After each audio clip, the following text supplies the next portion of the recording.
Hello friends, welcome to Archana Delicious Recipes. எல்லாருக்கும் ரொம்ப பிடிச்ச சிக்கன் ரோல் எப்படி செய்யலாம்னு அம்மா காட்டுவாங்க. வாங்க வீடியோக்குள்ளே போகலாம். ஃபஸ்ட்டு ஒரு மிக்சிங் பவுல் எடுத்துக்கலாம். அந்த மிக்சிங் பவுலில் 1 கப் அளவு கோதுமை மாவு எடுத்துக்கலாம். 1/2 கப் அளவு மைதா மாவு எடுத்துக்கலாம். கூடவே தேவையான அளவு உப்பு சேர்த்துக்கோங்க. 3 டேபிள் ஸ்பூன் அளவு தயிர் சேர்த்துக்கலாம். தயிர் சேர்த்து செஞ்சோம்னா சப்பாத்தி சாஃப்டாக வரும், அதுக்காக நம்ம சேர்த்துறோம். கூடவே மாவு பிசையறதுக்கு தேவையான அளவு தண்ணி சேர்த்துக்கலாம். சேர்த்துட்டு இது போல் நல்லா பிசைஞ்சு எடுத்துக்கோங்க.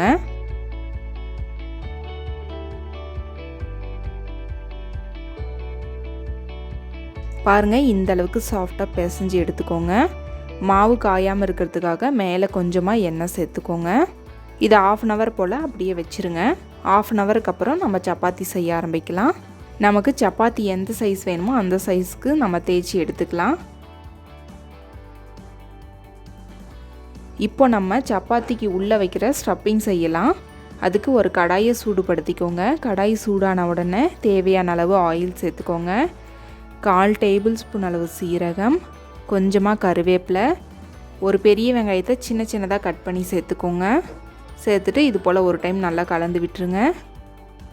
வெங்காயம் சீக்கிரமாக வதங்கி வரதுக்காக 1 டேபிள் ஸ்பூன் அளவு உப்பு சேர்த்துக்கோங்க. கூடவே 1 டேபிள் ஸ்பூன் அளவு இஞ்சி பூண்டு விழுது,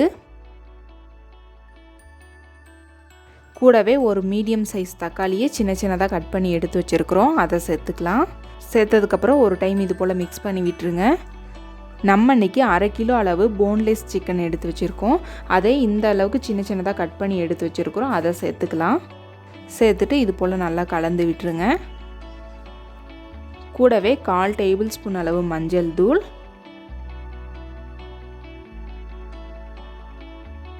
சிக்கனுக்கு தேவையான அளவு உப்பு சேர்த்துக்கலாம்.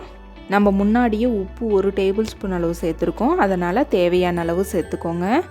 ஒரு டைம் இது போல் நல்லா மிக்ஸ் பண்ணிவிட்டு மூடி வச்சு 5 நிமிஷம் போல் குக் பண்ணி எடுத்துக்கலாம். 5 நிமிஷத்துக்கு அப்புறம் ஓப்பன் பண்ணிவிட்டு ஒரு டைம் இது போல் கலந்து விட்டுருங்க.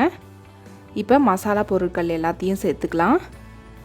காரத்துக்கு தேவையான அளவு மிளகாய் தூள், 2 டேபிள் ஸ்பூன் அளவு மல்லித்தூள், 1/2 டேபிள் ஸ்பூன் அளவு கரம் மசாலா, 1/4 டேபிள் ஸ்பூன் அளவு கறி மசாலா, இது எல்லாத்தையும் சேர்த்ததுக்கப்புறம் நல்லா இது போல் கலந்து விட்டுருங்க. கூடவே சிக்கன் வேகிற அளவுக்கு தண்ணி சேர்த்துக்கலாம். அதிகம் சேர்க்க வேண்டாம், 1/2 டம்ளர் அளவு மட்டும் சேர்த்துக்கோங்க. சேர்த்துட்டு இதை மூடி வச்சு நல்லா குக் பண்ணி எடுத்துக்கலாம். மூடி வச்சு தண்ணியெல்லாம் சுண்டி வர அளவுக்கு நம்ம குக் பண்ணி எடுத்துக்கலாம். பாருங்கள், நம்மளோட தண்ணி எல்லாமே நல்லா சுண்டி வந்திருக்கு. நம்மளோட சிக்கனுமே சாஃப்டாக வெந்து வந்திருக்கு. சிக்கன் வெந்துருச்சான்னு நீங்கள் செக் பண்ணி பார்த்துக்கோங்க. வேகலைன்னா இன்னும் 1/2 டம்ளர் அளவு தண்ணி ஊற்றி நீங்கள் வேக வச்சு எடுத்துக்கோங்க. உப்பு காரம் எல்லாம் சரியாக இருக்கான்னு செக் பண்ணிவிட்டு கொஞ்சமாக மல்லி இலையை தூவிக்கலாம். இப்போது சப்பாத்திக்கு உள்ளே வைக்கிற ஸ்டஃப்பிங் வந்து நமக்கு ரெடி ஆயிடுச்சு. ஸ்டவ் ஆஃப் பண்ணிக்கலாம். இப்போ நம்ம சப்பாத்தி செய்ய ஆரம்பிக்கலாம். அதுக்கு நம்ம எக்கை ஃபஸ்ட்டு பீட் பண்ணி எடுத்துக்கலாம். அதுக்கு 2 எக்கை வந்து பவுலில் எடுத்து வச்சுருக்கோம், அதை நல்லா பீட் பண்ணி எடுத்துக்கலாம். இப்போ நம்ம சப்பாத்தி செய்கிறதுக்காக ஒரு தவாவை சூடுபடுத்திக்கலாம். தவா சூடான உடனே அதில் 1 டேபிள் ஸ்பூன் அளவு ஆயில் சேர்த்துக்கோங்க. நம்ம தேய்ச்சி எடுத்து வச்சுருக்கிற சப்பாத்தியை சேர்த்துக்கலாம். சேர்த்துட்டு இது போல் 2 பக்கமும் நல்லா வெந்து வர அளவுக்கு நம்ம திருப்பி விட்டு வேக வச்சு எடுத்துக்கலாம். அதாவது லைட்டாக வெந்து வந்தாவே போதும், சிம்மில் வச்சுக்கோங்க. இப்போ நல்லா வெந்த பக்கத்தை எடுத்து மேலே வச்சுக்கோங்க. அதில் நம்ம பீட் பண்ணி எடுத்து வச்சுருக்கிற எக்கை வந்து சப்பாத்தியில் இது போல் நல்லா ஸ்ப்ரெட் பண்ணி விட்டுக்கலாம்.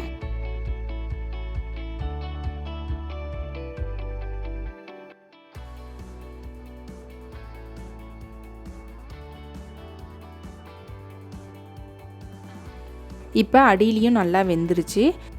ஒரு 10 செகண்ட் போல் எக்கை ஸ்ப்ரெட் பண்ண பகுதியை வந்து வேக வச்சு எடுத்துக்கலாம். 10 செகண்டுக்கு அப்புறம் நம்மளோட எக் எல்லாமே நல்லா வெந்துருச்சு. இப்போ நம்மளோட சப்பாத்தி வந்து ரொம்பவே சூப்பராக ரெடி ஆயிருச்சு. இப்போ நம்ம சிக்கன் ரோல் செய்ய ஆரம்பிச்சிடலாம். அதுக்கு நம்ம செஞ்சு வச்சுருக்கிற சிக்கன் ஸ்டஃப்பிங் எடுத்து நம்ம செஞ்சு வச்சுருக்கிற சப்பாத்தியில் இது போல் வச்சுக்கோங்க. வச்சுட்டு ரோல் பண்ணிட வேண்டியதான். அவ்வளோதான் நம்மளோட சிக்கன் ரோல் வந்து ரொம்பவே சூப்பராக ரெடி ஆயிருச்சு. இது ரொம்ப டேஸ்ட்டாக இருக்கும். நீங்களும் இந்த ரெசிபியை ஒரு முறை ட்ரை பண்ணிவிட்டு எப்படி வந்துச்சுன்னு உங்களோட ஃபீட்பேக்கை எங்கூட ஷேர் பண்ணுங்கள். இந்த வீடியோ பிடிச்சிருந்தா மறக்காமல் லைக் பண்ணுங்கள், சப்ஸ்கிரைப் பண்ணுங்கள், ஷேர் பண்ணுங்கள்.